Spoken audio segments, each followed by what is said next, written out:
خبر شامل کرتے ہیں راولپنڈی سے اور رپورٹ کر رہے ہیں ہمارے بیورو چیف ملک ندیم۔ راولپنڈی پولیس کی جانب سے منظم گینگ کے خلاف کارروائیاں اور مسروقہ مال کی برآمدگی کا سلسلہ جاری۔ صادق آباد پولیس نے 6 روز قبل چھینی جانے والی رقم 48 لاکھ روپے برآمد کر کے 3 ملزمان کو گرفتار کر لیا۔ 18 جولائی کو صادق آباد کے علاقے میں نیچی آفس میں واردات کے دوران ملزم 50 لاکھ روپے کے قریب رقم چھین کر فرار ہو گئے تھے۔ سی سی پی او ایس این یونس کی موجودگی میں ایس ایچ او صادق آباد نے برآمد شدہ رقم 48 لاکھ روپے قانونی تقاضے پورے کرنے کے بعد اصل مالک کے حوالے کر دی۔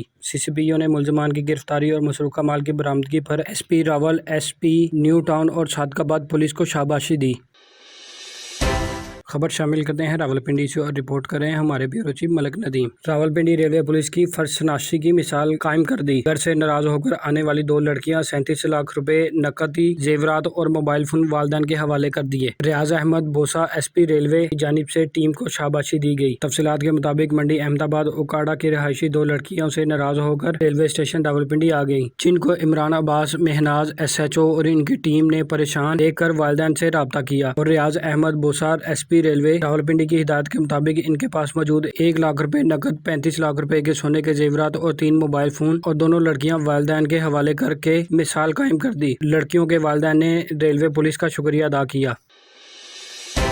خبر شامل کرتے ہیں راولپنڈی سے اور رپورٹ کر رہے ہیں ہمارے بیورو چیف ملک ندیم۔ چینی سفیر کی عید کے موقع پر وزیر داخلہ شیخ رشید احمد کی رہائش گاہ پر آمد۔ ملاقات میں پاک چین 2 طرفہ تعلقات پر تبادلہ خیال۔ چینی سفیر نے وزیر داخلہ شیخ رشید احمد کو عید مبارک پیش کی۔ عید کے موقع پر پاکستانی عوام کے لیے نیک خواہشات کا اظہار کیا۔ وزیر داخلہ نے چینی سفیر سے داسو بس حملے میں جاں بحق چینی ورکرز کے لیے تعزیت کا اظہار کیا۔